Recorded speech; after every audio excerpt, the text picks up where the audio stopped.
Hey everybody, welcome to Open Hour for Thursday, March 3rd. Happy March, everyone.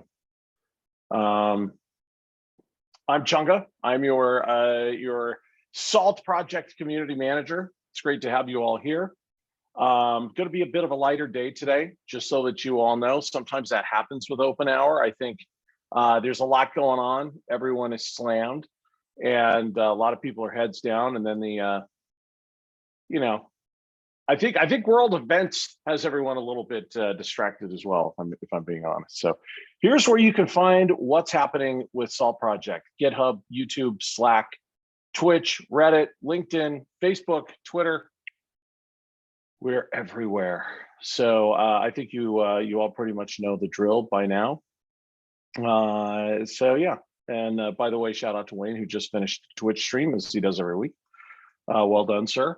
The agenda today, like I said, we're going to be very light today. So general updates with me. Then I'm going to talk to you about IDEM Project. Then Tom's going to give us some feedback from the community forums, and then we'll have a Q&A, and we'll just go through any questions that anyone has for this week. Open Hour, every first and third Thursday at 10 a.m. Pacific time. Our next SALT Community Open Hour will be on March 17th. Also, we talked about this on the last Open Hour. I'm going to give people one more shot here to jump in as volunteers. We're redoing the SALT Project Code of Conduct. I'm working with Elisa on that, and that will be coming forth shortly. And we are looking for some new community moderators. We already have Wayne, who has been tapped for this, and Elisa and myself. If any of you would like to volunteer for this, we would love to have you, and there will be a little bit of training involved. Not much. It's not going to be a time suck at all. It's just so that you know what to do if someone's, having an issue in one of our communications channels. If no one volunteers, totally cool. I do have a short list of people that I would like to be involved, and I'll be reaching out to you in the event that we don't get volunteers for this.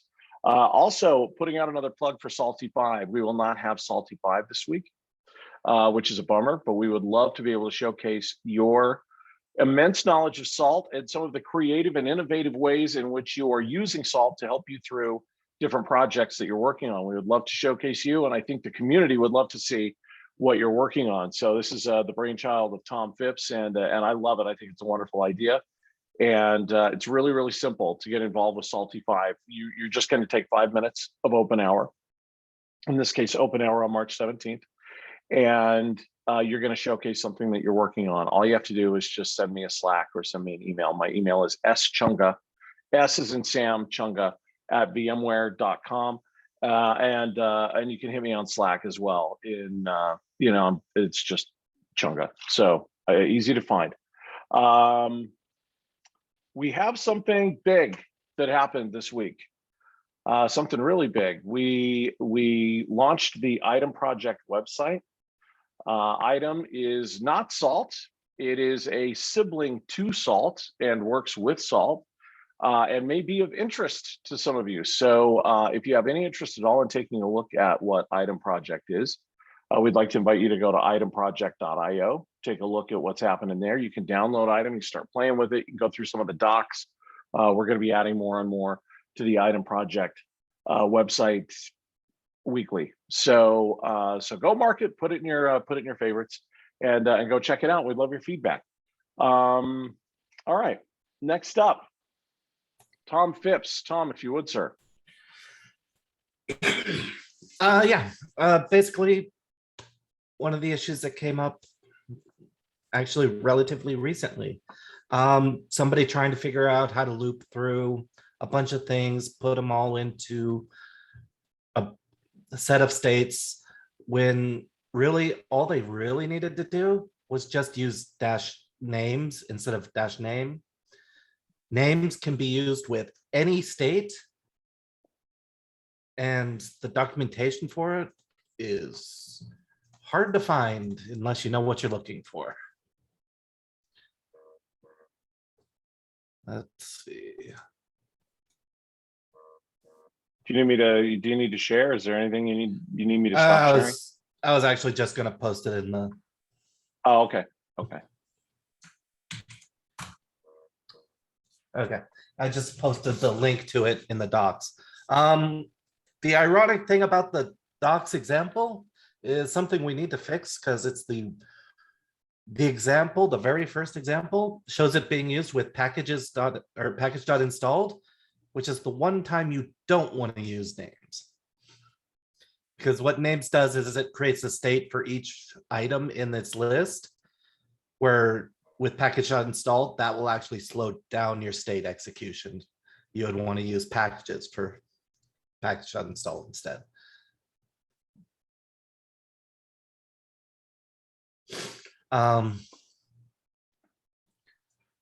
And that's pretty much it with names. There is another item that came to my desk like just this morning, so I didn't have time to update this. That deals with M worker threads. Recently I found out that people have a tendency to set M worker threads really high on systems that really have low CPUs. This is not ideal. I recommend never setting M worker threads higher than 1.5 times the number of CPUs. The context switching and multiplexing of the CPU causes the M worker threads to lose TCP connections if they don't get enough CPU time. So you could have minions drop off. Worst case scenario, the salt command won't communicate with the salt master daemon. It causes all sorts of problems. Sounds like it ends up DDoSing itself. Pretty much. But yeah. I once tried to use a customer configuration on a VM on my laptop and ended up having worker threads set to like 100 on a system with like 2 cores. So that was fun. Locked it up immediately. Sounds like we should have something configured to look. I don't know if grains are loaded by that point to know how many CPUs we've got, but that would be a handy add, I think, to like produce a warning message if it's beyond 1.5 and say like, you're probably going to have a bad time here. That is something to look at. The other thing we need to look at is when the salt command can't talk to the master daemon, we need to have it stop recommending to increase the M worker threads. Yeah, that's probably a good idea. Or at least improve that message to be like, you could, but this is kind of the limit. Yeah. But anyway, that was the other issue that came up, and like that was just an hour ago, so I never got to update the slide on that one. We have some questions coming in the chat. Are you seeing these from Nick and from Melissa? They're queued up for the Q&A. Yeah, oh, okay, got it. My bad. Okay. Yeah, and also you answered my question. I was just looking for the link to the docs to put in the notes, and thank you. Yep.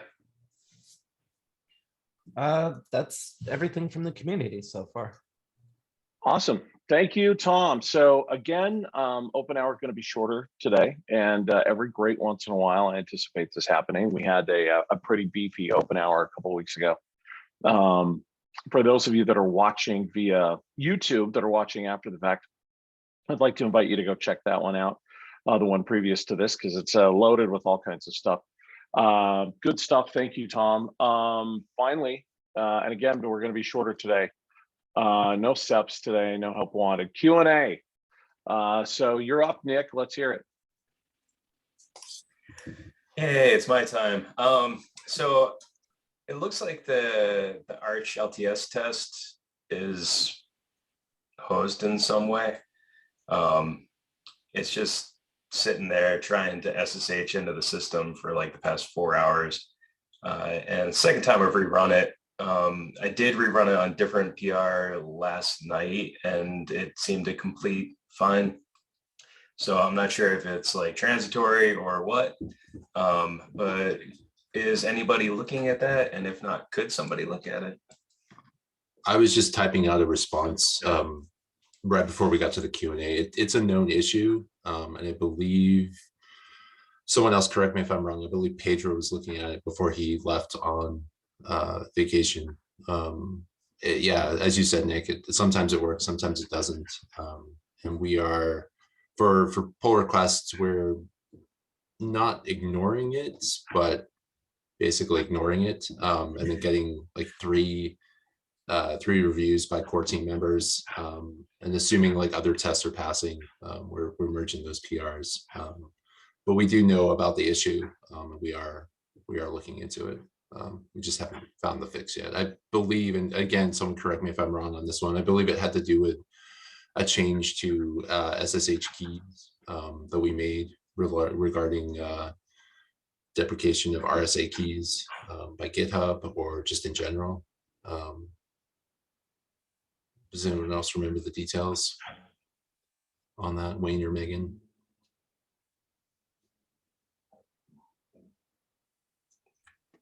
Yeah, that's what I know. Pedro's looking into it. Okay. Tell Pedro he's not allowed to go on vacation. So sometimes he does it. Sometimes he does go on vacation, and then we see like Slack messages, or we see pull request merges or reviews from him. So he's on vacation, but like kind of not on vacation. Cool. Sometimes he goes on vacation to work. So another one that I had on PR 61744.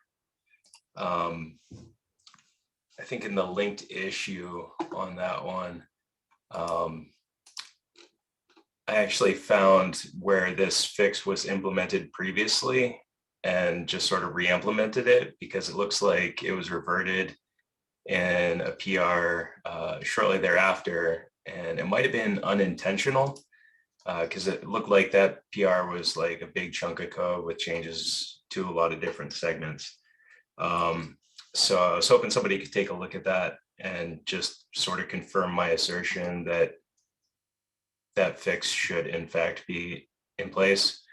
But essentially, if you use file.replace in certain scenarios, the modified time of the file keeps getting updated, even though you're not actually making any changes to the contents. That one does actually seem like a thing that should have been changed, so it probably was. You can ask anybody on the core team about me and file.line, which is somewhat related to replace, but yeah, there's some history there. So I can definitely take a look and double check, but I'm guessing that was probably accidental there on why that Wayne got actually, rolled back. Wayne really loves file.line. He considers it was the very best addition in Salt ever. Absolutely, there's nothing wrong with it. It is the ideal that we should all strive for. When I was researching this issue in file.replace, I wanted to see if there was maybe a different way that the fix could be implemented. And that code is something special. Yes, it's one of the places where I refer to grown and not built. And unfortunately, it grew in a multitude of different directions at the same time. And many of them actually conflicted with the directions it was growing already. That's why now there's a warning in the documentation for file.line that says this is actually not what you wanted to use, just use file.managed. It is on my list of things to do, actually replace or create replacements for the like 7 different functionality that is inside of file.line that are consistent across the board, because that's basically what happens with file.line is they're there's several different modes that it can run in, and they're completely inconsistent with one another. So you will be exceedingly surprised using that state. But I think replace is a little bit better, and I'm also pretty sure that managed is much more healthy. But yeah, so anyways, I can definitely take a look at that and make sure that the reversion was probably accidental. Cool. And then the only other thing that I had was I put 2 other PRs out there that everybody knows I'm impatient. I just want to make sure that somebody's going to look at them and they can squeak into 3005. Incidentally, is there anything on the horizon as far as when 3005 might get cut, or there's going to be a freeze or something like that? I know we've been having some more rigorous internal discussion. I don't know if that's ready for public consumption yet. Gotcha. But we are, I'm expecting we should have some more communication soon about that. Awesome.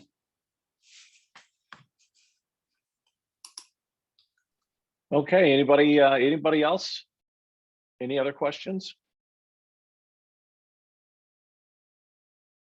Going once, going twice. I'll just make a quick comment about Nick's last request. So we've actually moved away from using the labels for the releases. So we're using milestones. So I've added the phosphorus milestone, which is 3005, to your 2 PRs, Nick.